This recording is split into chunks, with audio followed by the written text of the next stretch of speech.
in the state of New Jersey. Let me just say that this is a defining moment. This is a pivotal moment in the history of our state and the history of the country. Never before we needed to have this kind of discussion than to have now. When we really consider economic condition of our community and we consider the real poor conditions of our people, folks, we have a serious discussion. We have a hearing that was in the month of December that was facilitated by Roland Martin. It was a major hearing centered around what was going on, etc. At the time, we promised that we were going to have 4 town halls. We had the first hall on ML Day, and we provided that information, and it was fantastic. The second town hall is being held today, and we are very, very fortunate to have Roland Martin. If there's anyone in this country that speaks truth to power, it is Roland Martin. Roland is a part of Roland is going to come into the state and help expose some facts, some of the issues that we're having in the state of New Jersey that is centered around racial and economic conditions in the state. And I want to just state a few facts to kind of get into this, turn it over to Roland. Number 1, in the state of New Jersey, ownership of Black people is only 41% compared to the white population of 76%, one of the largest in the nation. In addition to that, poverty rate of Black people in this state is 15%. When I drive Newark, when I consider Atlantic City, Camden, and Trenton, the condition of Black people are absolutely heartbreaking. Folks, we have to deal with that. We have to that. And to do anything is to make complicit in what's happening with our people. We have a fantastic lineup for today. Roland, our moderator, Roland is going to be hosting, helping to facilitate it. But we have none other than the CEO of the National Urban, Marc. We also have Ron Rice, and he is the leader of the New Jersey Black Legislative Caucus. We have Jacob Walthour. Jacob is the president and CEO of the first African-American asset management company in the state of New Jersey, located in the city of Newark. And then we have Ryan Haygood. Ryan is the New Jersey Institute of Technology, and New Jersey Institute of Justice. He is the president of that institute. So we are very pleased to have these today. I believe that the discussion will get tense. It's going to be tight. We're going to have some sparks really flowing. More importantly, we want you to become a part of what we're going to deal with today. With no further ado, let me take this opportunity to really now bring forward Roland Martin, Unfiltered. Roland, for being with us, and thank you here to really facilitate this. Roland, ladies and gentlemen. I appreciate it. Glad to have every year for this conversation. The shirt I am wearing is on the front, wears our on the back. It says Black of Cincinnati. A few years ago, I had a chance to speak to the folks in Cincinnati about the agenda, and what they were focused on was getting a piece of the economic pie.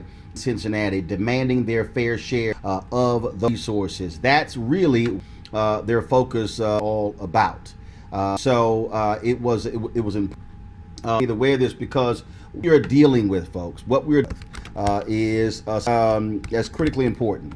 Is look at the billions spent right now in this country. Look at the billions that are amassed in this country. How much is it actually coming to African Americans? And what we're going to do is we're going to walk folks through what this means in terms of, as Joe Madison puts it, we're going to put it where the goat sit so people can understand. Because if you understand the history of our movement, how that King and others with our breadbasket, what they did was they first of all were engaged in enlightenment. That is, educate people first about the issues before they went out to big demands of companies and then these MOUs. The last piece, if you study Martin Depp's book, Operation Breadbasket, last piece was economic boycott. Too often, we are trying to put that on the front end, but they've actually gotten people up to speed to understand what this whole issue is on. And there's books that are sitting in front of me. I keep here my home studio again that sort of keeps this thing front when we talk about money. The last book Dr. King wrote, "Where do we go from community to where do we go from here, community?" He talks economics.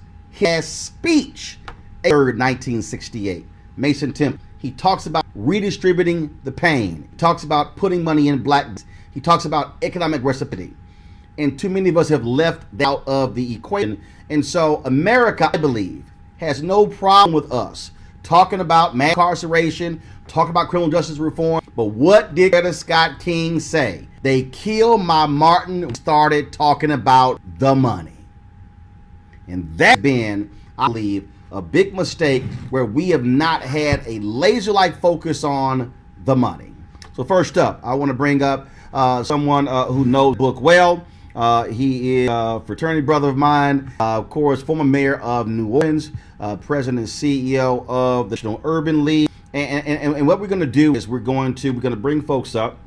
And I'm actually going, Pastor called me before, and I'm actually going to make some modifications, because what I want to be able to do, I want to keep the conversation really moving, folks responding back and forth. So I'm going to bring Marc up to make some opening statements. And then what I'm going to do is I'm going to introduce all of our panelists. Everybody's going to have an opportunity to talk, but I want us to engage in a dialogue so we're feeding off each other. So we're teaching people about what we're talking about. So first up, National Urban League CEO Marc Morial.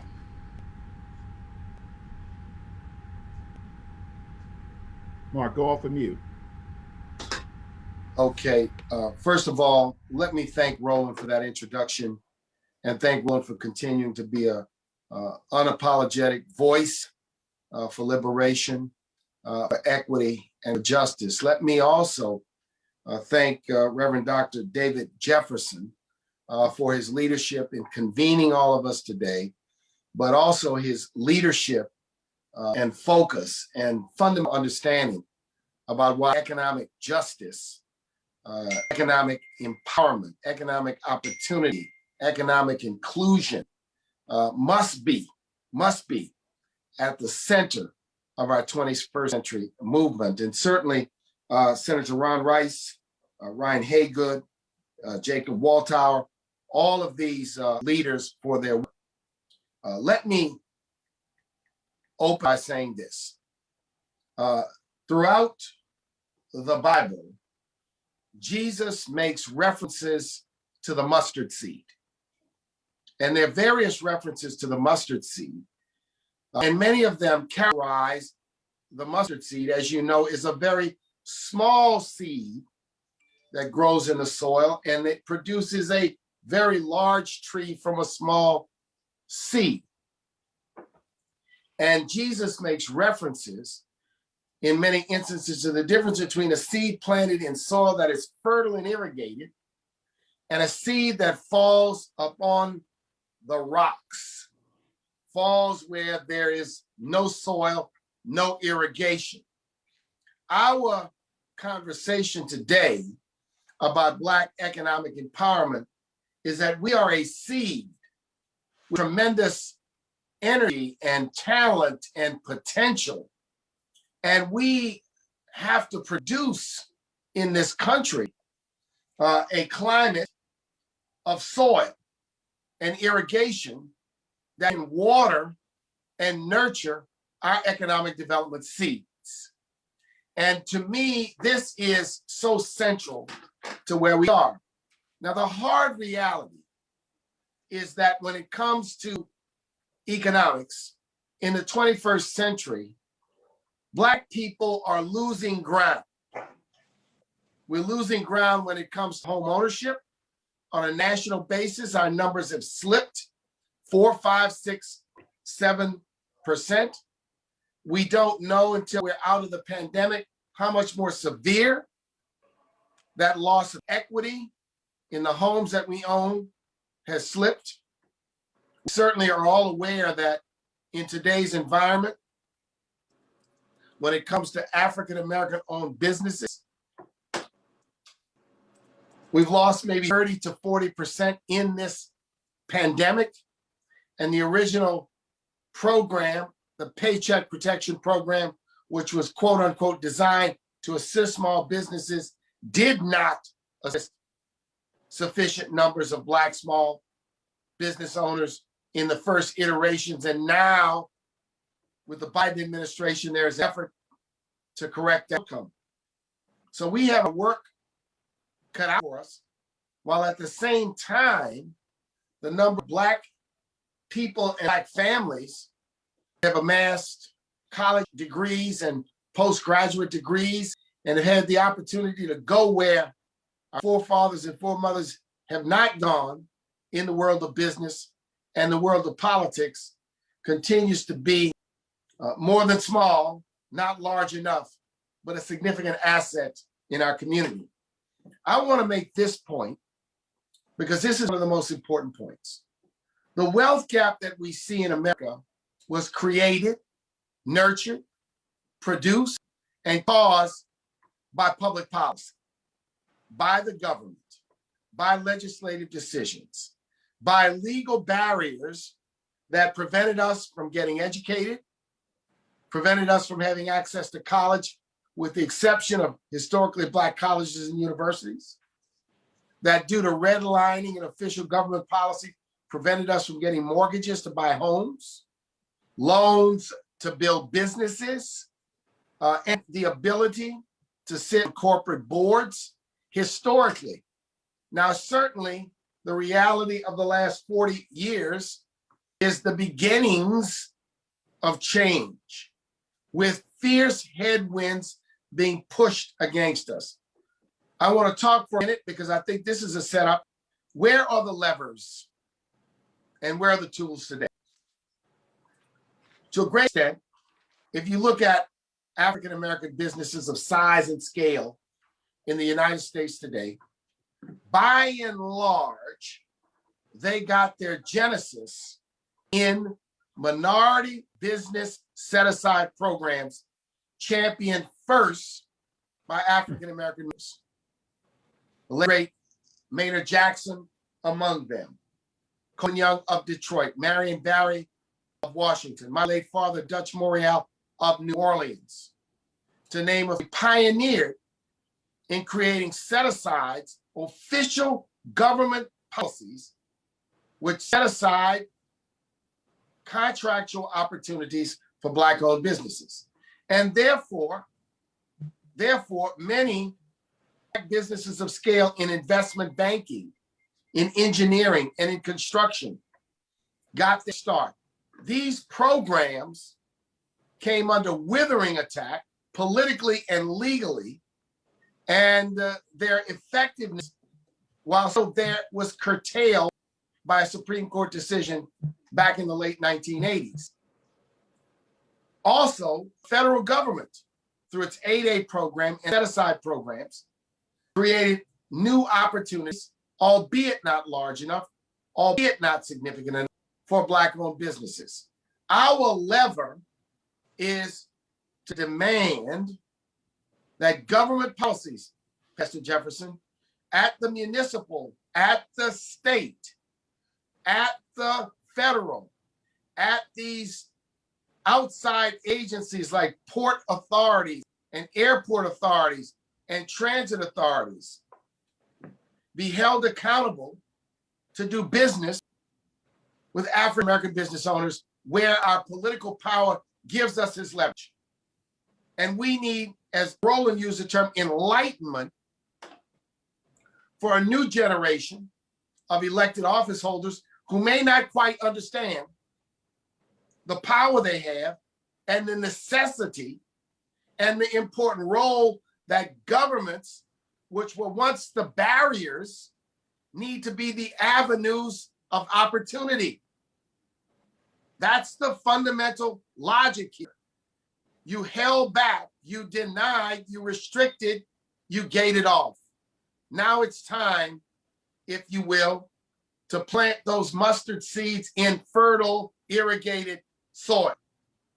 Secondarily, the civil rights laws included a provision called Title VI of the Civil Rights Act, which required those businesses that did business with the government to function in a non-discriminatory way.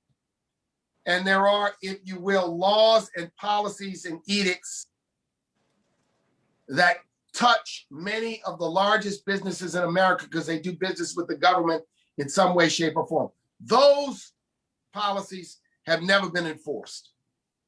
They've never been enforced to the fullest.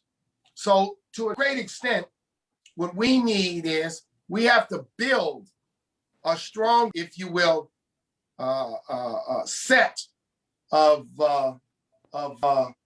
demands and determinations for those government agencies whose leaders are the product of our votes, the product of our support. And we have to have the conversation in a transparent way.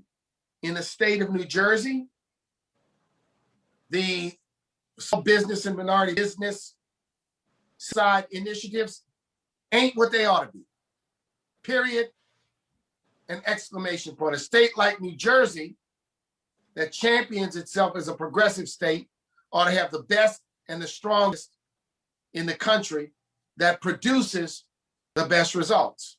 And Reverend Jefferson and Senator Rice and all of us must raise that to new heights if we're going to deal with this economic justice, empowerment, and inclusion issue. And private businesses and supplier diversity. If you look at the Black Enterprise Top 100 list, what you're going to see is that most larger Black businesses today are B2B or B2G, meaning businesses that sell to business or businesses that sell to government. We have to grow that sector while at the same time creating a nurturing environment for those young people that want to be self-employed entrepreneurs, for the many women who are using their creativity and initiative to do this kind of work. We have to get serious about the economic agenda. And I think Roland made a great point. We can talk about criminal justice reform, and it is critical. We can talk about police and police community issues, and it is critical. Voting rights, it is critical. In my career, as I've walked into rooms at the Department of Treasury or at the Federal Reserve or at the Office of the Comptroller of Currency to carry this message, invariably, I've been the only person, one of a few persons of color in the room. And I said to Senator Sherrod Brown that very thing recently. I said, in this administration, the Biden administration, I want to make sure that the Treasury Department and the Commerce Department and the Transportation Department that are key to business growth, economic development, infrastructure, have staffs that reflect this and policies that operationalize this. And the final thing I'll say is the very important role of faith-based organizations. Reverend David Jefferson knows this better than anyone. A piece of history. The late, great North Philadelphia preacher, Leon Sullivan, created not only Opportunities Industrialization Corporation, which was about skills, but he built Progress Plaza, which shopping center, shopping mall in North Philadelphia, way back in the 1970s, by leveraging his power and the power of his congregation.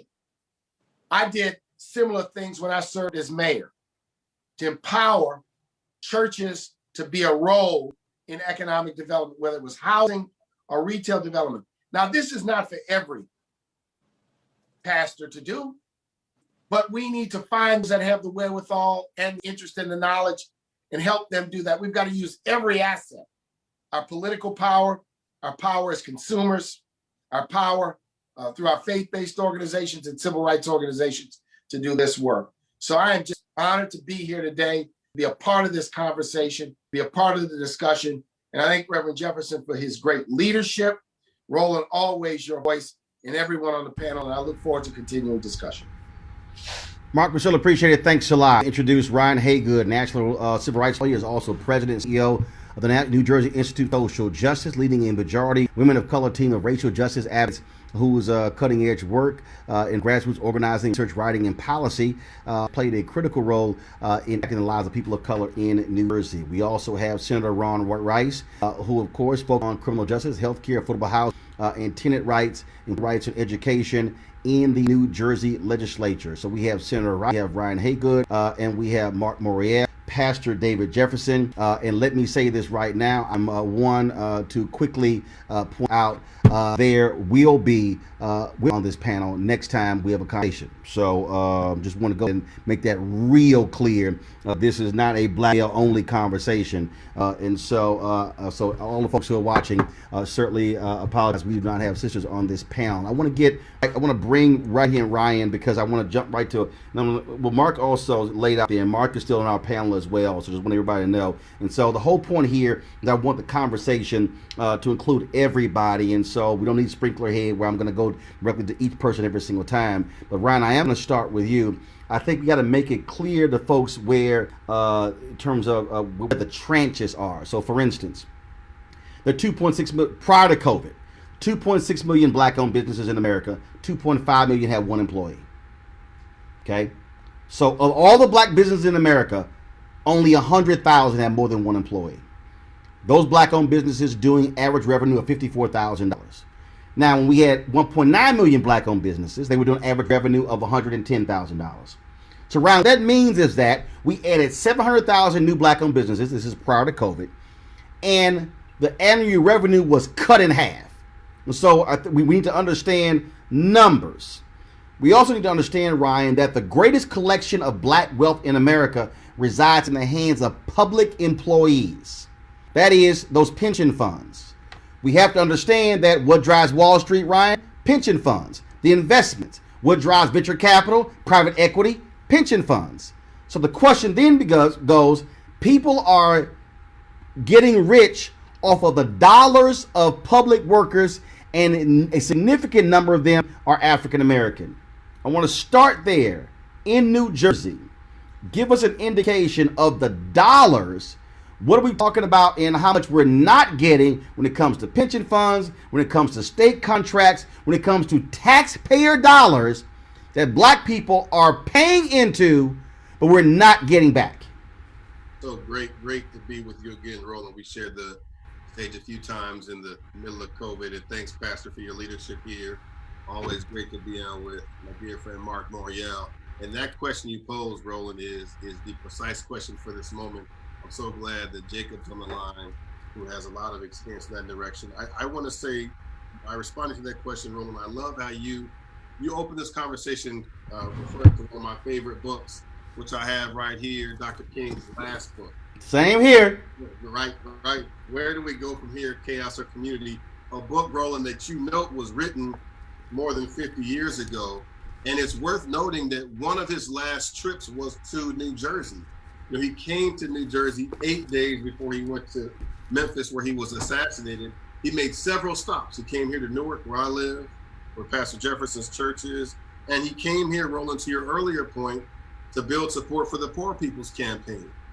And as Marc was speaking, particularly around the need to build stronger policies, I was struck by the fact that more than 50 years after Dr. King came to Newark, New Jersey, and then he went to Memphis 8 days later and was assassinated there. 50 years after he came to Newark to build support for the Poor People's Campaign, the individual net wealth of black people in this state is $179. 179 United States dollars. That's less than the cost of a laptop or computer that we've all used to access this conversation today. And I lift that up because this is, to Marc's earlier point, New Jersey is one of the wealthiest states in the country, second only to Maryland. It's in New Jersey that the median net wealth for white families is $352,000, highest net wealth of any family in the country. But by stark and really staggering, shameful contrast, for black people in this state, the median net wealth for our families is $6,100. The individual net wealth for black families, for black adults in New Jersey, is $179, less than $200. All these years after Dr. King came to talk about building support for a Poor People's Campaign. And I lift that up because this is a state, to Marc's third point about power, where black folks have considerable power in the political process. We're one of the most reliable voting groups. This is true also nationally. We show out in numbers, meaningful numbers every year to vote for candidates. In the last gubernatorial election, I'll close here, Marc, black voters, of the black voters who voted, 94% of them voted for our now Governor Murphy. And Governor Murphy, as is true of every elected official at the state level, is running for re-election this year. So the racial wealth gap that we talk about, the numbers I lift up here are by design. And so the question for us is then, how do we design a system that finally connects Black people to the wealth, to the prosperity of this state? How do we design those policies? And how do we hold elected officials accountable? We've got one of the best in the country on the phone, Senator Rice, who's done a lot of work with us, so many others, to build those systems. But that work really has to be undertaken more intensely, more purposefully, and more assuredly if we're going to close the racial wealth gap by building a system of policies. Senator Rice, I always talk about you got to follow the money. You go to Washington, D.C., you have the White House. There's only one federal agency that shares along with the White House, the Department of Treasury. Power, money. Money, power. Any conversation in America, you have to follow the money. And what I think, Senator Rice, what we have to do is we have to actually walk our people through and show this is what is already being spent. So in New Jersey, just like Georgia, Texas, all 50 states plus the federal government, you've got money being spent in housing, health and human services, your Commerce Department. It's being spent in every agency in New Jersey. And our mentality has to be, Black folks in New Jersey have to be asking, what are we getting out of each one? How many contracts? How many dollars being spent? Who are they going to? If you're the state, are you investing where are you placing your money? Is your money going into mainstream banks? Or are you also placing your money in Black banks? And then the question should be, if you're placing your money in mainstream banks, are you creating a system where they're providing access to capital, lines of credit to Black businesses that are getting state contracts? And so, we can talk about this thing, Senator, in very esoteric terms, but we got to be real clear to say, hey, folks, this is the current situation. We're getting 1%, 2%, 5%. We should be getting 10, 15, 20, 25%. Well, first of all, thank you very much. And Roland, it's good to see you again. The last time I saw you was at NBCSL, but Gilda and everybody when you came to talk to us. Indeed. Let me also thank Reverend Jefferson and others for putting this together, and Marc, and those who are on here. Let me say real quickly, this conversation is not new to me. Right. It's a very frustrating one. Maybe about 10 years ago or so, or maybe earlier, the Honorable Reverend Jesse Jackson, we had this conversation in Newark when we called Cornell Brooks and others from NAACP, the now Lieutenant Governor, Speaker Oliver, and we talk about, as you said, follow the money. New Jersey, 13% of the population are Black folk, but yet we have a pension fund of $80 billion. And we don't have any say so as to where the dollars are being invested. And so when you look at New Jersey, Jersey City is a good example. Money goes into the Gold Coast when we feel our 13% or something close to it should go into the infrastructure we already have, where we can live and we can put people to work, et cetera. Because we don't live in the Gold Coast, we can't afford it. But then you have governors coming along, like Governor McGreevey, who was a Democrat, and we get challenged by the GI Corporation, 4 white males, on affirmative action set aside for women and minorities. And rather than going to court, because I don't believe they had standing, even though I'm not a lawyer, I understand the law, they had standing, rather than going to court to fight back, what we in fact did was a consent decree that handicapped us, because it was mentioned by you earlier, set aside programs. We had set aside programs for women and minority businesses. The consent decree said we would no longer have set aside programs for women and minority businesses. We would have set aside for small businesses. And so every time you turn around, we have to do disparity study, which we're doing now. We did one before and it was clear that women and minorities were not really participating, discrimination all over the place. And then we rolled into John Croissant. And I always argued about the Wall Street piece. Why are we not getting some of the management and co-management work at the state? There's always the big ones, who are getting the dollars, et cetera. The underwriting stuff is the small piece. And going back when Cecil Banks, God bless his soul, years ago when I was arguing the case, I think it may have been Floyd administration, we were able to get one person to be a co-person, bond manager. And they kept the 9 people, but this particular person at that time was one of 2 Black people who own a seat on the stock exchange. And I told the governor, you can't deny them. You find all kinds of excuses, but you can't deny this one. That was the last I know of that we had a co-manager or manager of our bonds, et cetera. That's $80 billion we invest pension funds alone. We haven't even really talked, as someone said, about the authorities and the universities, et cetera, with dollars. And then we come along to where we are today. It's been too much rhetoric. Every governor I've worked with, those I've supported, even those I didn't support that I fought, the rhetoric about women and minorities set aside, women and minority participation have been just that.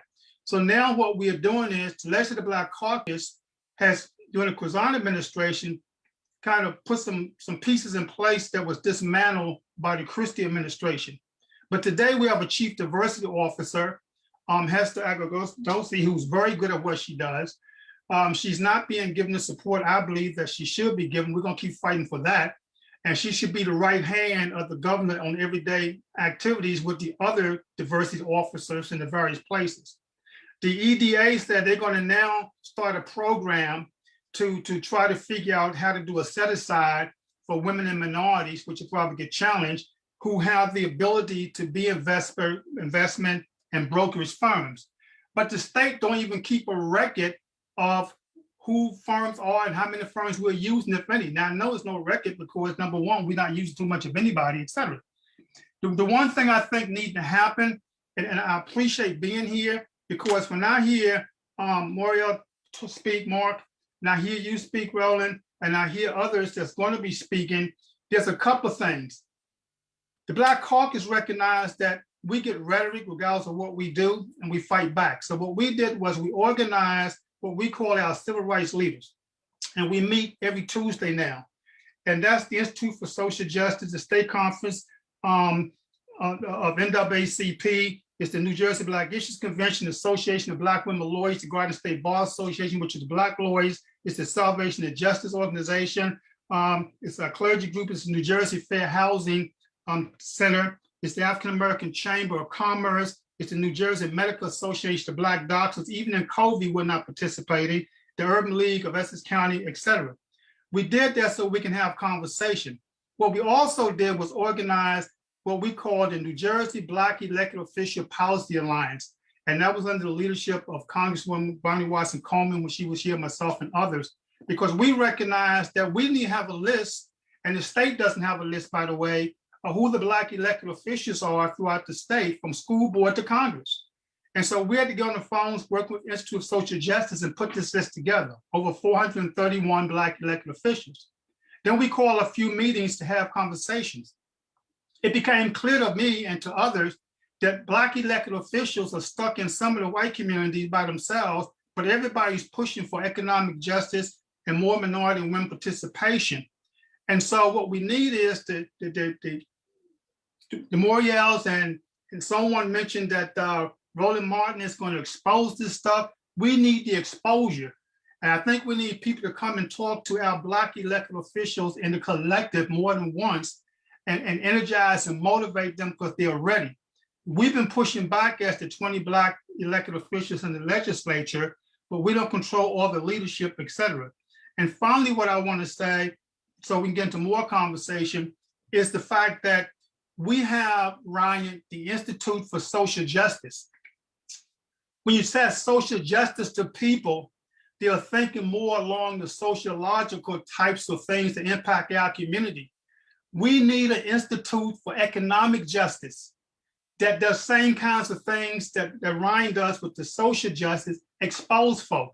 Or we need the Institute for Social Justice, if their board members would allow them to become the Institute for Social and Economic Justice, where they can get really deep into the economics of it. Because we are fighting for the resources in terms of what we need to address criminal justice and environmental reforms and things like that, but we're not fighting from an organization perspective for the economic justice. How do we get small businesses participate and to get the contracts and things in that magnitude? So I want to end on that because I could talk about this forever because I'm frustrated. Oftentimes I feel like the Lone Ranger here in New Jersey, and every governor we have had has given us rhetoric and moved pieces along to act like they're doing something. but the end results remain the same. Certainly appreciate that, Senator Rice. I'm going to go to Jacob Walthour in a second, but Jacob, just hold right there. Jacob is co-founder and CEO of Blueprint Capital Partners. So hold on one second. Marc, to the point he just made there, again, I'm talking about, for me, it has to be very specific information. So I'll give an example. 2018, NNPA got with Congresswoman Eleanor Holmes Norton. Study was done on how much was the government spending on advertising. 5-year period, $5 billion spent. Black media got 51 million out of 5 billion. So essentially, a bill was being spent every year. Black media was only getting 10 million. Having that information now allows for us to be able to target folks to say, hey, what the hell is going on? How are we getting 1%? In the overall advertising industry, 150 billion being spent every single year. It's about 1% that black media is getting. Now we start talking about defense contracts. Now we start talking about same thing. Who controls the spending when it comes to the census contracts? Right now, billions are being spent when it comes to COVID-19. How much is going to black organizations? How much is going to black media entities? How much is going to black businesses when it comes to that? And so, from a New Jersey standpoint, we've already heard from the senator, $80 billion pension fund. The questions, Marc, should be, first, how much of the $80 billion are black folks managing? 2, of the white firms you hired, do they have black partners, black executives? Are they using black lawyers? Are they using black bond companies? I think part of the issue here is, Marc, we're not approaching this from what I call a 360-degree view. We're some folks are just satisfied if they have one black person who's a managing partner. No, it has to be black folks and black firms can be managing those dollars. Just like we could be getting other contracts, we've got to have the very specific numbers. So when we ask for it, we say, here your number, where your black nurse, this is how much we want. Marc, you're on mute. I'm happy to take that. Jacob, hold on one second. Yeah, Marc, I need your response, and then I'm coming back to Jacob. I'm gonna tell you 3 things. Ron Rice, thank you for your the explanation and for the advocacy. I'll just tell you, when I took over as mayor of New Orleans in 1995, I took the position, I will not sign any bond documents. I will not approve any bond transaction unless there was meaningful participation by black investment bankers. Number 2, I will not sign any bond documents. I will not approve any transaction unless there was meaningful participation by black bond lawyers. Period. Exclamation point. I had the power to do it. Number 2, at the National Urban League today, we have an endowment. It's a modest size endowment. 60% of all the asset managers are asset managers of color. It's about 40% African American. We did that. And let me tell you what I found, because we did an RFP process, that the returns of many of the black firms were better than the returns on many of the brand firms. Now, let me drill right quick. Sounds to me that this consent decree that Governor McGreevey signed is an obstacle to enacting a policy, which is the state of New Jersey needs a policy, whether by statute or whether by gubernatorial executive order, to mandate, set targets, set very specific goals for African American, people of color, minority business, if you will, spending, and most specifically with respect to this pension fund. And I'm going to pledge my commitment. I know the policy side of this, right? I participated because I served in the state legislature. I served as mayor of the city and moved the dial on this because I said, without participation, I sign nothing. I do nothing, right? Everybody said, okay. I said, okay, we got a good understanding. And then there was participation throughout the years that I served, whether it was our airport, whether it was our transit authority, whether it was the city or any of its related agencies. So I think here, the enlightenment about the fact that the numbers are paltry, but number 2, the enlightenment about what is the policy obstacle. And this calls for a direct conversation that I'm willing to participate in, Pastor Jefferson, Senator Rice, with Governor Murphy, because one thing on these issues, Roland, I've been on the other side. I'm not bullshitting. Right. You know, when they give you all these stories, like, look, I've dealt with investment bankers, and I have participated in helping Black investment bankers get business with Verizon, AT&T, T-Mobile, Black banks, and the like, right? And so there's got to be a will from the top at the chief executive officer to make this happen. And if this consent decree is a problem, then there needs to be a modification of it or a compelling case made to fundamentally get rid of it. The thing here, Jacob, and why I this is important is because what we're talking about here cuts across all aspects of local, of city, school board, county, state, and federal government. Mm-hmm. And the reason this is, well, I'll keep talking about Black economic social justice, where's our money, is because we're taxpayers. So this is not, oh, y'all asking for a handout. No, what we're asking for is money that we are already putting in and should be coming back to our community. Specifically on from the pension standpoint. And again, I'm going to cover multiple things here, but specifically on the pension piece. Senator Rice has already said it's $80 billion. You and your firm have filed a lawsuit against the state of New Jersey. For the purpose of people who don't know anything about that, who don't know anything about how this works, what is the basis of that lawsuit? And right now, of the $80 billion, how much is being managed by Black firms? Sure. So Roland Martin, I have spent 30 years on Wall Street. And during my time on Wall Street, I have seen my fair share of discrimination, and I have been the victim of my fair share of discrimination.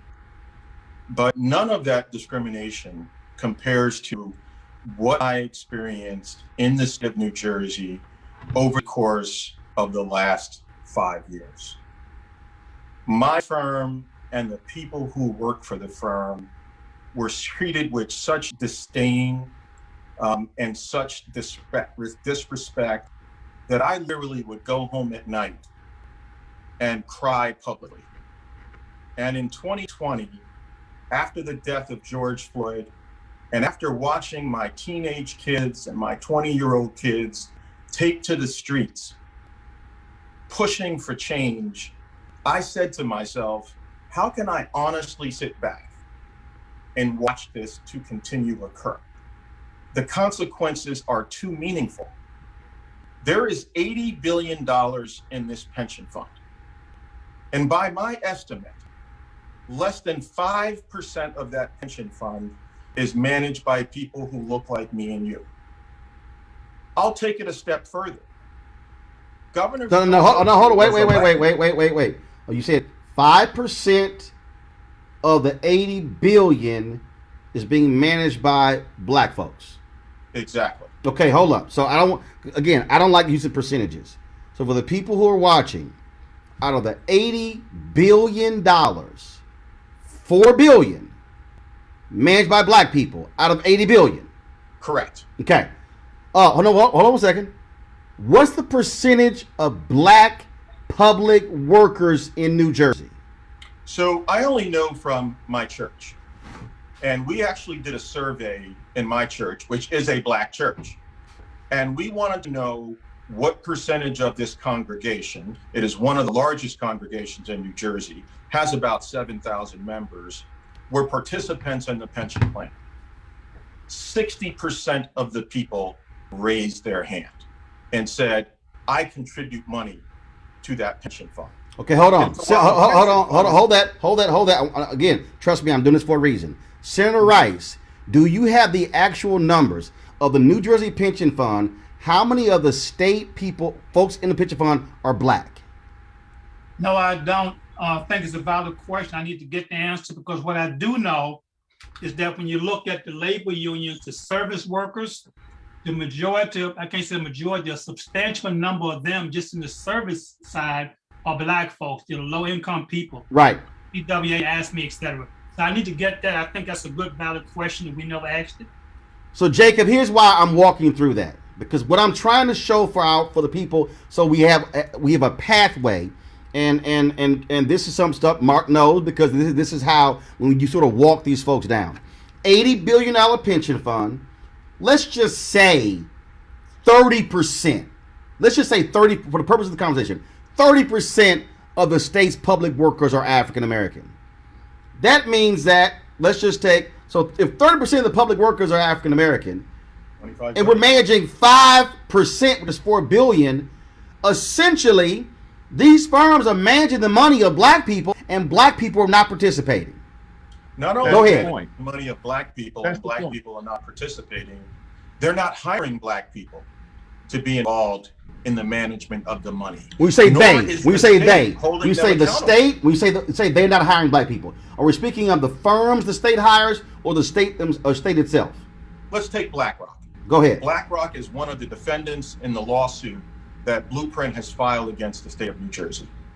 BlackRock has openly admitted, after hearing from us that we're going to sue them, that they have done a woeful job in hiring African Americans, and have committed over the next 3 years that at least 15% of their hires will be African American.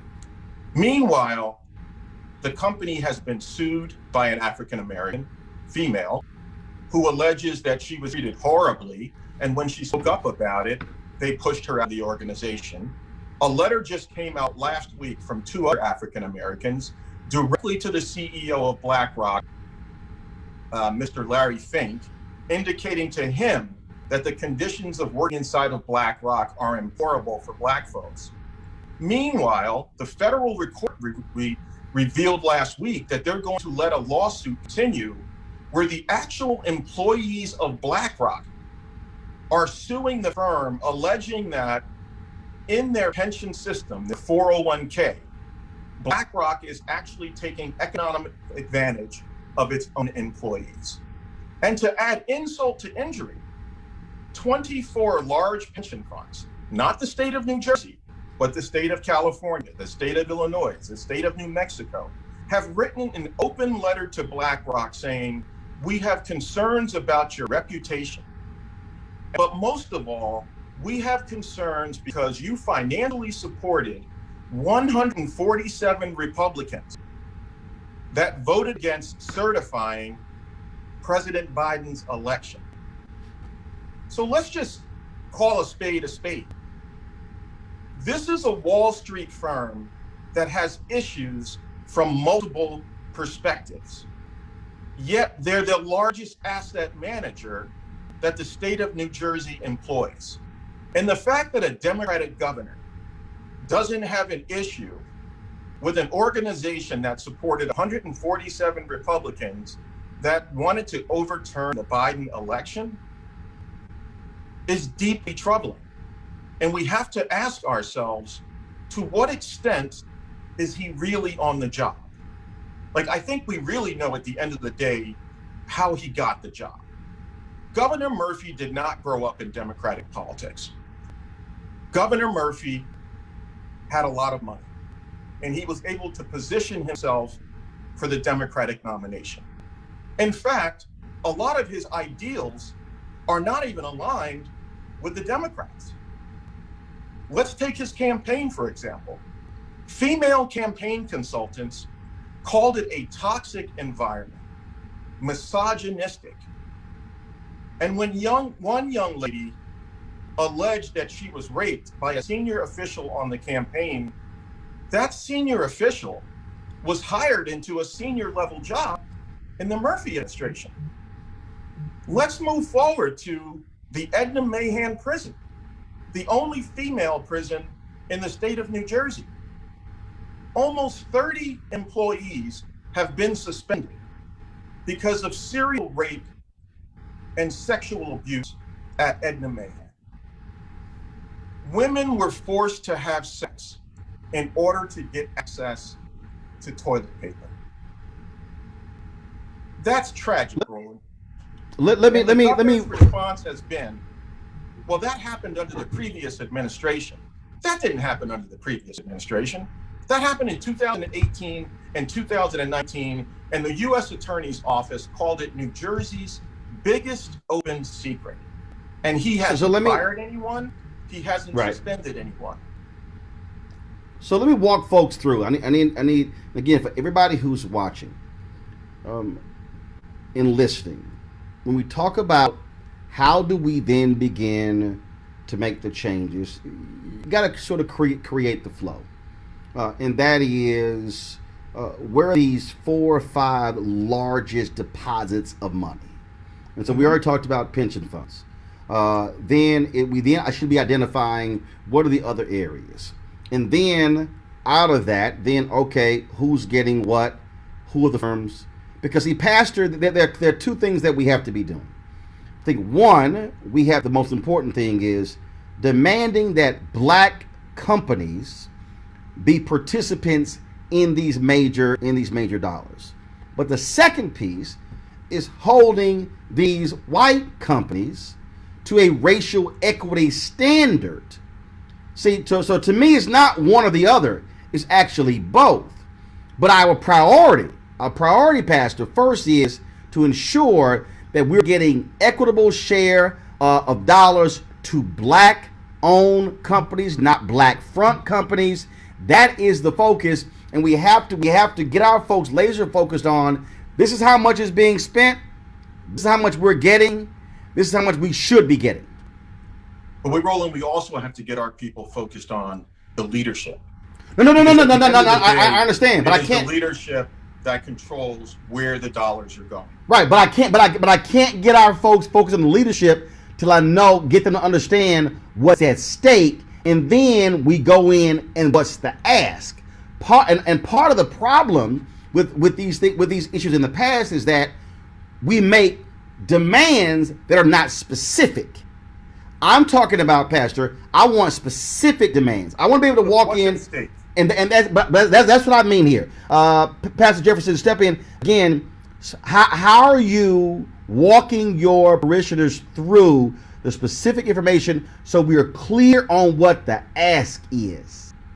Well, let me say, first of all, Roland, I believe that at the end of the day, and Jake alluded to this, we have 60% of our folks that are absolutely engaged, putting money into the pension fund, and they need to know how much money that represents that is a part of that pension fund. That's number one.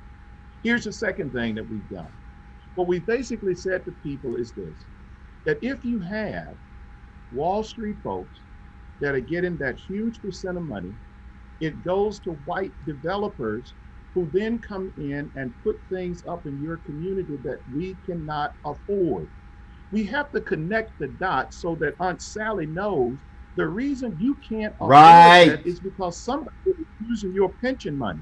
Somebody is using your pension money to gentrify your community and put things up you can't afford. Now, we can talk all day about the fact that they're putting up stuff, but if Aunt Sally can't connect pension funds to things going up into the community that she's not controlling, because we don't have any African Americans that are part of the investment board, we don't have African Americans in BlackRock, we don't have African Americans that are managing that money, then Aunt Sally would never understand how she's being ripped off.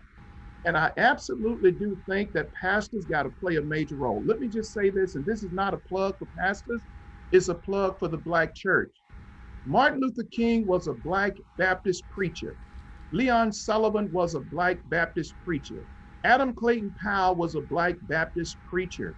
Benjamin Hooks was a Black Baptist preacher. Economic justice has always been a major part of the platform of the Black Baptist Church. And we have to educate those people over our pulpit, because we cannot afford to give Democrats a waiver and say, just because you're a Democrat, we're not going to hold you accountable for our money. We have to indeed engage in that. And I think this conversation right here has to move us to the next step. And I'll just say this, Roland, what we're bringing out right here now will be a set of facts that I will share with ministers, because we're going to beat this drum until people know the facts, get the data, and I couldn't agree with you more. We got to build it from the bottom up. You can't put a house up and don't have a foundation. Right. And Ryan, so that to me. So Pastor, if I can right quickly. Yeah, Senator, go ahead. Yeah, what the two of you are saying, I see a couple of things. Number one, the Legislative Black Caucus has been asking a lot of questions.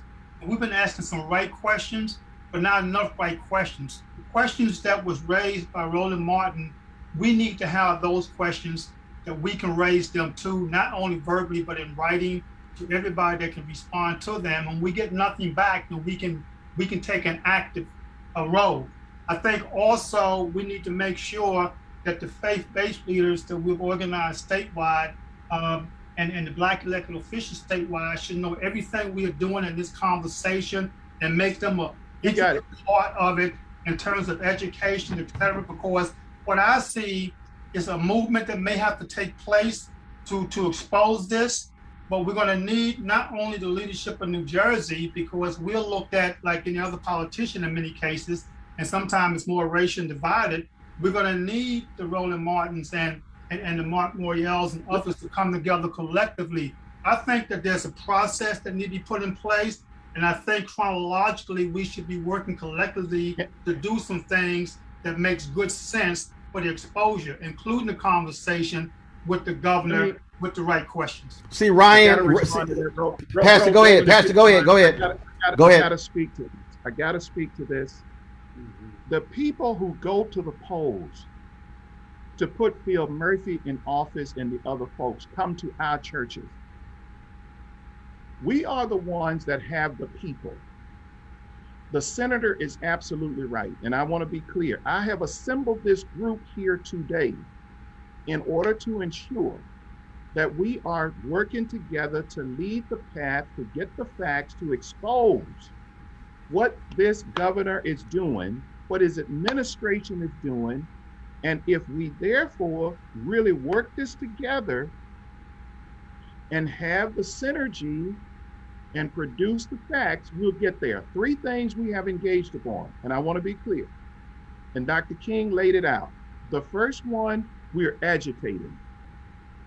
The second one, we have absolutely gotten a commitment that we're going to have legislation. And that's what Marc talked about a few minutes ago.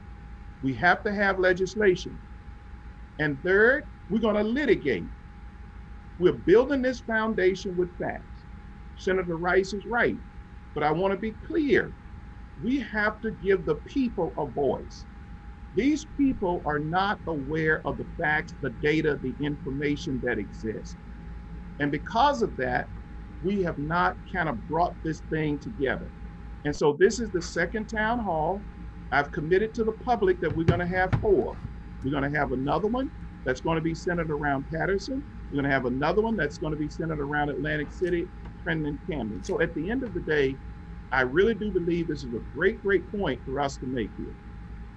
Ryan, Ryan, the thing that I'm sort of this thing I'm sort of building, and Marc, I'm going to go to you next as well. That I'm sort of trying to construct here is.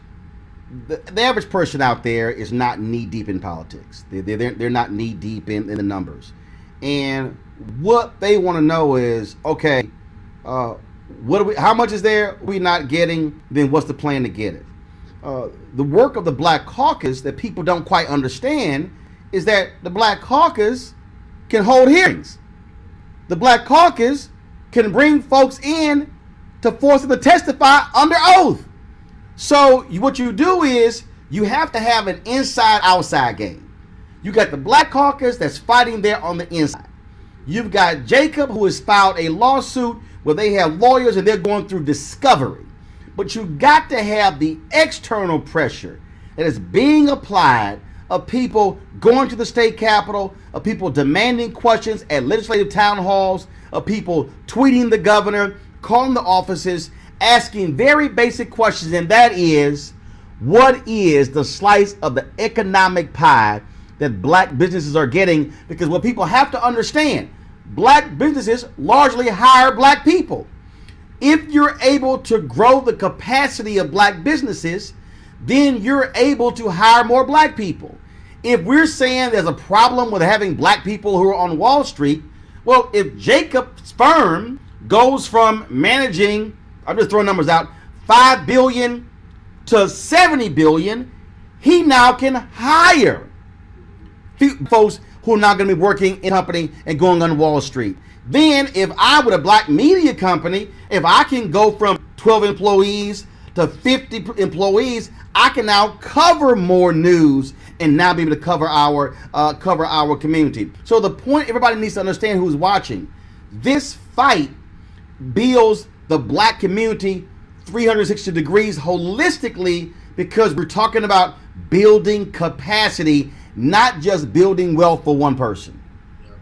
So Roland, one, I've loved every aspect of this conversation. I particularly love that your frame of it has been from an asset perspective. So very often we talk about racial justice, social justice, economic justice. We hear, well, there's not enough money to support the thing you want, right? We hear that often, and I love that this conversation is actually, we're talking about what is our money, and how do we get access to our money, and how do we get access to managing what is our money. And that is a conversation from, I think, a position of power. You know, one of the things about New Jersey that people often sleep on is that New Jersey is overwhelmingly Democratic. Right. It's controlled by both houses of the legislature are overwhelmingly Democratic.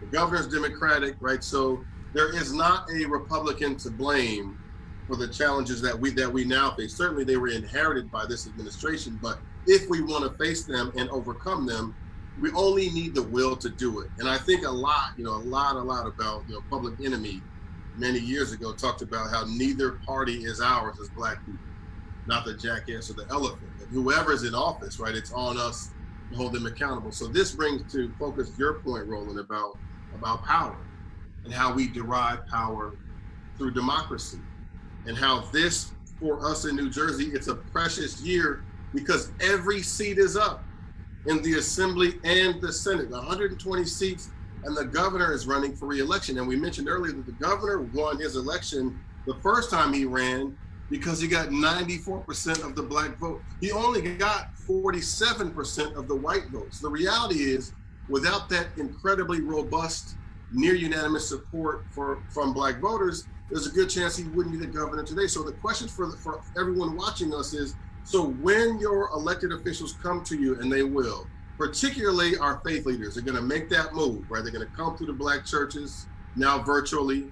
They'll say some words, offer some promises. I think before we hear the promises, to Roland's point, we have to proceed with a list of demands around an economic justice strategy and hold them accountable. We're not going to vote for you if we can't get from you real promises. Right. What we need to see happen. I'm going to go to Marc and Jacob. Marc, what I'm talking about here, and what Ryan just said, first of all, that is awesome to know. Since every person is going to be up for re-election, Maynard Jackson had this idea, and Randall Robinson talked about it, where he said we could put our black agenda on a card that can be handed out to every person. They can whip it out and ask any elected official, you support this, this, this. What we're talking about, Marc, I really think the path forward is for this coalition to establish that this is the specific black economic social justice agenda, to ask every elected official to say, will you commit to this, not after you get reelected, but you're in office right now, and then measure what they say, because this is the other benefit, Marc. If you increase the capacity of black businesses who are hiring black people, now we have greater dollars to fund the Urban League and fund the NAACP and fund HBCUs and fund our organizations. And so part of the reason Black America is sort of at a standstill is because we are relying on corporate America to fund our institutions, because we're not individually making the dollars. That's also the value in this battle. Imagine if all of a sudden, a year from now, we come back and say, black folks in New Jersey were getting $10 billion of economic development, and because of this battle, we double that or quadruple that. That is real economic change for black communities. What I will say, Roland, is that our Hold on. That was, hold on. I think, Roland, you've done a great job guiding and focusing. Jacob, hold tight 1 second. Mark was on mute. Mark, then I'm coming to Jacob. Mark, go ahead. Okay. Focusing our discussion into something that I think is meaningful and workable. So I want to try, because this is a town hall meeting, it's a working session, to maybe put forth something. And I'll just give you an example. When I ran for office the first time, I met with this group of, I'll call it business leaders, who called me in, and they went through a questionnaire of approximately 15 questions. At the conclusion of the meeting, they said, okay, we're prepared to support you. We need you to sign right here on this dotted line, because we've recorded your answers. And we want you to sign on the dotted line. And if you sign and say, these are the things you've agreed to, we will support you both politically and financially. What we need is a Black economic justice agenda, very specific and very precise, that becomes a precondition to political support for anyone running for the legislature statewide office, including the governor in New Jersey. And I think that that can easily be pulled together from the elements, I think, between Ryan, Senator Rice, Reverend Jefferson, Jacob, all of us, including many others. We can pull something like this together, which serves as a plank. It could fit on a card, and it is something we're going to tell our voters that this is what we want in terms of a public commitment. Not talking about backroom deals. Not talking about behind the scenes. I'm not talking about handshakes. I'm talking about not help this dude or help that dude. I'm talking about a broad commitment to public policy changes that are going to drive economic justice. And I think, Roland, it formulates what you have suggested here. I think, Reverend Jefferson, what your energy has been all about. And I think, Ryan, you and your team as great experts on law and policy, and Senator Rice, your intimate knowledge of the workings of the inside of the government and the legislature. We can do this, and we have to be very public and open about it. And the idea is to get as many leaders to say, this is our united precondition. Sign here to operationalize these things, and we will support you for re-election. The challenge is you got to have the gumption, you got to have the courage to even challenge your friends, right? Your political allies, your political friends. You've got to do it notwithstanding party identification and label. And it's very simple. Right. These guys put this thing in front of me. I was 31 years old, and I literally almost hyperventilated that they wanted me to sign my name on something. I said, look, I need 24 hours to go look at this a little bit more closely to make sure what I said is what I said and what I said is what you wrote. But the bottom line is they strategically were leveraging people to support their agenda. And they were engaging in sophisticated politics. They said, okay, you signed, we support, we're just we like most of what you said. Some things we don't agree with, but overall, we like you. So I think we have to engage in a new way of engaging with people. I think now is the time. I don't think you can wait. I don't think you can tarry. I think we have to do it. And I think it is very easy to operationalize what this agenda might be, and it can cover a range of economic justice and economic empowerment issues. So that's my thought process based on this conversation, which has been very good. How do we take this conversation and turn it into, Roland, an action step? And then we can have a rally. We can announce this at a rally or at an event, and we can send a very strong message to everyone running. We need as many members of the Legislative Black Caucus to sign on, as many pastors, community groups, leaders, and others to sign on and say, this is our precondition for support. You got to sign on to this agenda. It's going to be very, very public. And if you lie to us, You lying to us in writing. You put your name on it. Not see. We're not talking about a backroom deal. Right. Between politicians. We're talking about public engagement and a public agenda. See, Jacob, this is the reason why that is all critically important. Mm-hmm. It's because this is no different what Grover Norquist did. They had Republicans sign pledges not to raise taxes. If you wanted their endorsement, you had to do it.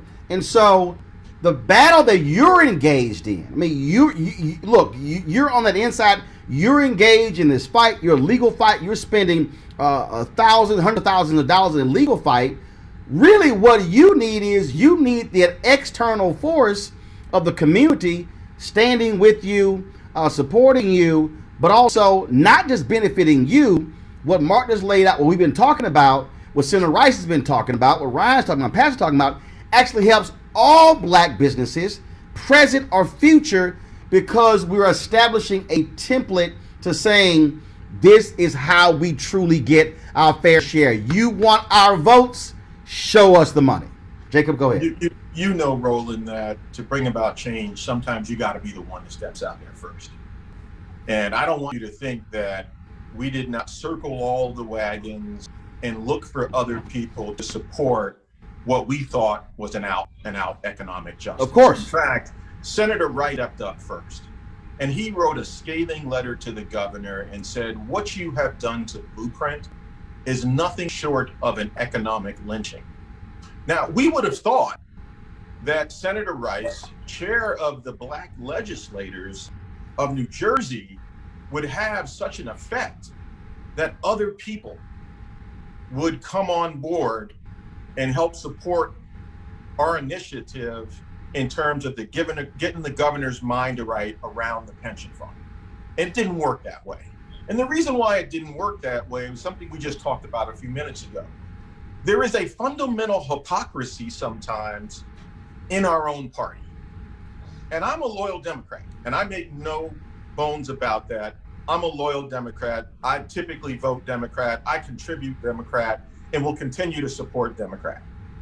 But I also have to be honest that we need to make our party a better party, and we need to call out people who are not living up to the fundamentals of the party. Otherwise, over time, the fabric of the party starts to fray and it weakens. In the last election, the presidential election, exit polls showed that 18% of black men voted for Donald Trump, and 8% of black women voted for Donald Trump. One vote by a black man and one vote by a black woman was too much, but I think that sends a message that we have to be prepared to analyze and ask ourselves some fundamental questions. There has been historically an abusive relationship between the Democratic Party and black folks. And we need to get to a point where the promises that are made are the promises that are delivered. And if we need to follow Marc's plan for getting it on writing publicly, then we need to follow that plan for getting it on paper publicly. Well, see, here's the Senator Rice. I think part of the issue here is we've been actually making a limited ask. I think part of the issue here is that, again, I have spoken all across this country. I've spoken to black chambers of commerce, HBCUs, black community groups. I've done more Freedom Fund dinners. I've done more National Urban League dinners. And I'm going to tell you straight up, money is not the top 3 issues that ever come up. And what I keep arguing is you got to make money number one, because every other issue is tied to money. But in New Jersey, it's the issue that the Black Caucus do make number one. Unfortunately, falls on deaf ears. And then the weakness come, unlike Southern politics. I'm from the South. The things that you hear members of NBCSL doing and how they stay bonded to these kinds of things get a little weak here. not so much an articulation of the problems and the ask fors, but the politics of it at that level. And so that's why it becomes important for us to do, as Marc said, lay something out as a plan. But then we have to educate those who want to participate and don't know how to participate. And that's the 400 plus Black elected officials from school board to Congress. The school board have monies also that they invest over there, and they have job opportunities. And that's where we need the support, meaning the Black Caucus, the members who are fighting these battles.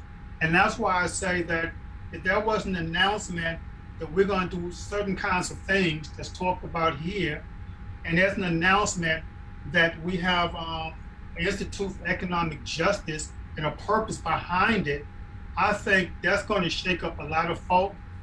It'll bring our people together, because oftentimes they feel that we are no different than the white folk, that we fight, but we don't fight hard enough. You are right, we ask questions, and sometimes we're not asking all the right questions for whatever reason that is. Roland, Roland, if I, hey, Roland, I'm gonna go Ryan, then Pastor. I'm gonna go Ryan, then Pastor. Ryan, go. I wanted to underscore your point, Roland, because I think it beautifully articulates that when we rely on promises from elected officials or hopeful candidates, they give us what they're willing to give, that which is convenient for them. But I think the power move is when we actually make demands on them based on what we need, and then they respond to those. And so I just want to lift up that I think we're in that space right here in New Jersey to do what we talked about on the phone, to make those very specific demands of candidates as they're most attentive in this year, and then to withhold support from folks who can't deliver on what we are demanding. Pastor. Yeah, let me just say that I want to acknowledge that part of what we're doing right now is not only to shift the paradigm, stand on the shoulder, but give new birth to an approach like Marc laid out. The reason I wanted to assemble this group is because the senator made a point that we have not made the progress that we needed to make. Listen, we're going to have the governor and other people trying to get into our churches, which they have done for years, and we have given them a platform for which they can get people out to vote. And we have not demanded nothing in exchange for that. Let's call that today and say that will stop. And we're not going to allow that to happen anymore, because we know where they go. And so if nothing else, Roland, the framework you have provided, the facts that are coming forth, what Marc has stated, what Ryan has stated, and what the senator has stated, and Jacob, it gives us now part of a strategy that says that if we work it this way, hold people accountable, we can get there. And I would say that while this is a part of it, we're going to have another one, and we're going to have another one, because here's what we do. We are an episodic people. We will hit something, go on to the next thing, and leave it alone and expect results. We have been pushing, I've been pushing from my pulpit for years, that we got to give attention to economic justice. We got to follow the money. We got to look at this. When you look at what happened to George Floyd, and we all know that that was a major injustice, economic justice does not create the same kind of attention. But I do believe today is going to move this thing forward in a huge way. And I want to continue to work this and continue to kind of frame it so that we can get some action here. So let me tie this up in a way that moves us forward. That was one of my favorite scenes.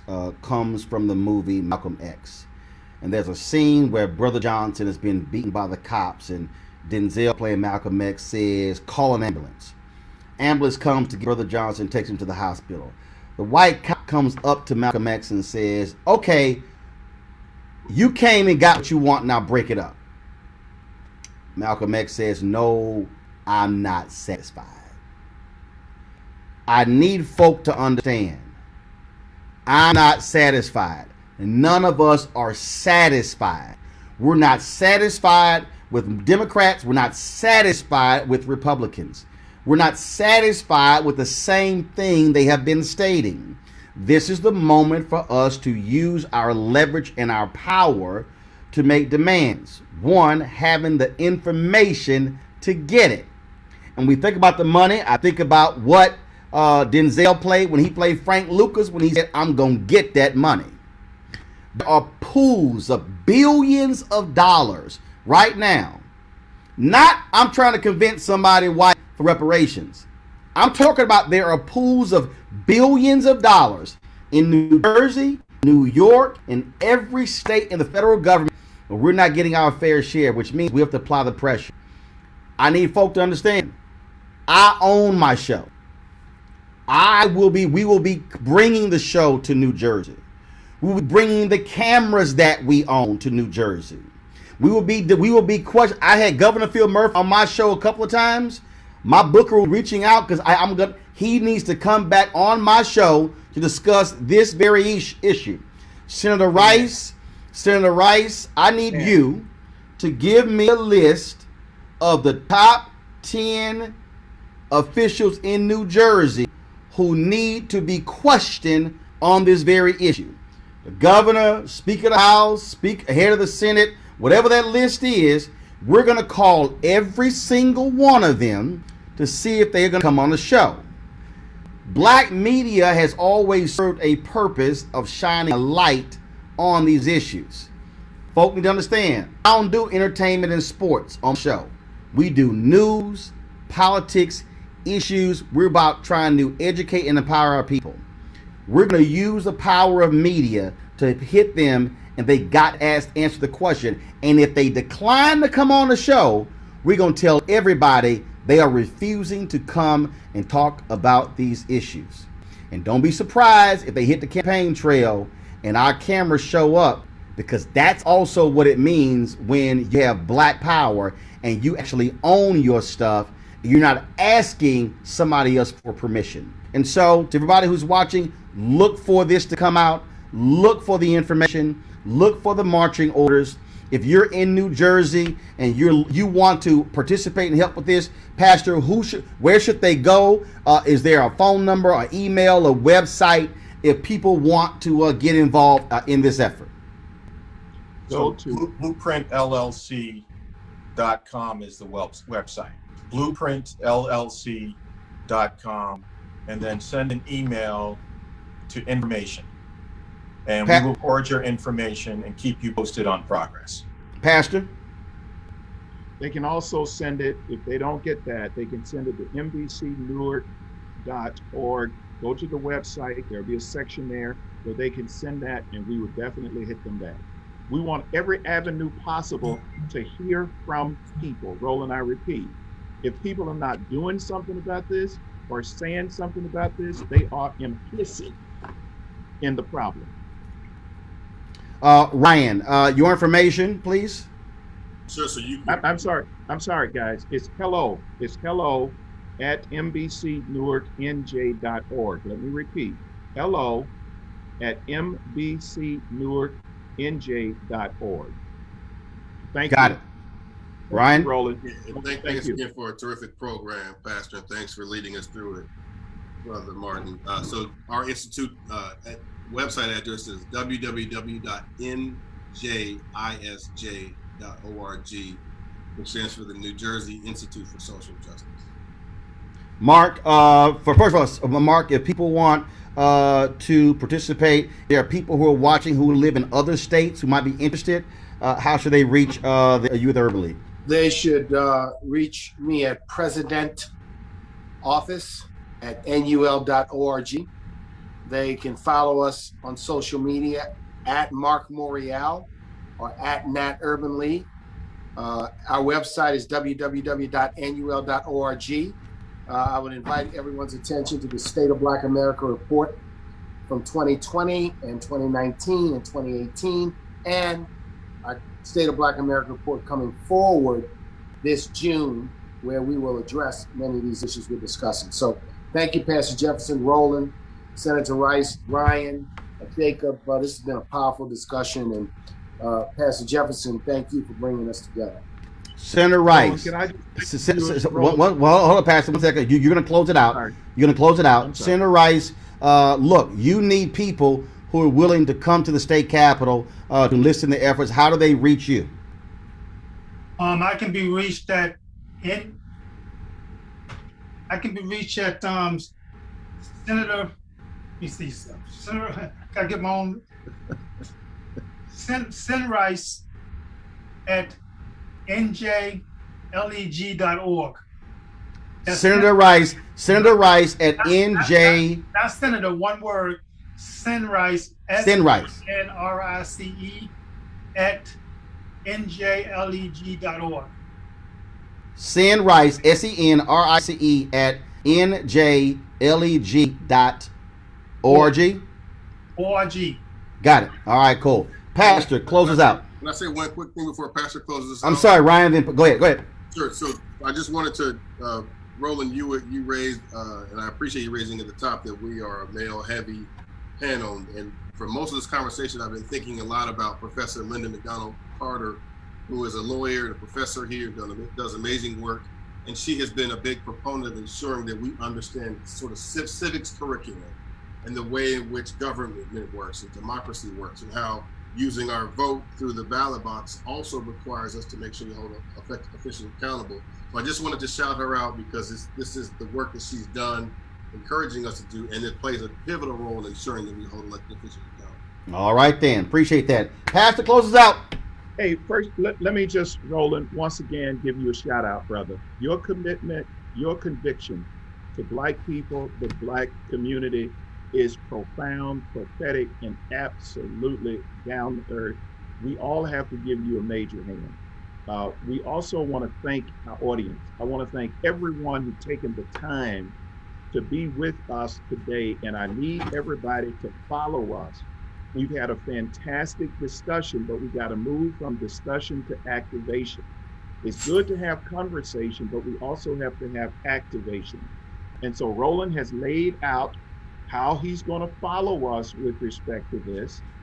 We have had Marc to kind of give us a framework. The senator has really made a major point. Jacob definitely is out front in terms of the pain that he has suffered. And Ryan is with us 100%. And so at the end of the day, I just want to thank this entire panel. And I want to wish everybody a fantastic day. And I just want to say, this is not over. In fact, from my perspective, it is the beginning. We got energy, excitement. Let's go get this done. I want to close in prayer. With every head bowed and every eye closed, God our Father, we thank you today for honoring us with your power and with your presence. We thank you for the genius, the wisdom, the knowledge, the understanding that you have anointed and blessed us with. We are grateful for our host today, our moderator today, who has made a commitment to come into New Jersey and help expose these things so that they're not hidden under a bushel basket, but to shine light on them. We thank you for the president and CEO of the National Urban League, Marc Morial, who has experienced a lot of this. He's a seasoned trooper, a general who has been on the battlefield. We thank you for Senator Ron Rice, who has committed his life to New Jersey and the people of Newark. And we're grateful for Jacob, that God led to start his firm, and for Ryan. And so we thank you for our executive producers who made this possible today. And God, continue to lead us and guide us. Empower our viewers today that they might spread the word and share this gospel. While we do believe in the gospel of Jesus Christ, we also believe in the economic gospel, where Jesus has said that I have come that you might have life and have life more abundantly. And so the discussion that we've had today is a component and a part of that abundant life that you desire all of us to have with decency and with dignity. In Jesus' name do we pray. Amen. Amen. Folks, thanks a lot. Y'all enjoy y'all Sunday. God bless. Thanks a lot, everybody.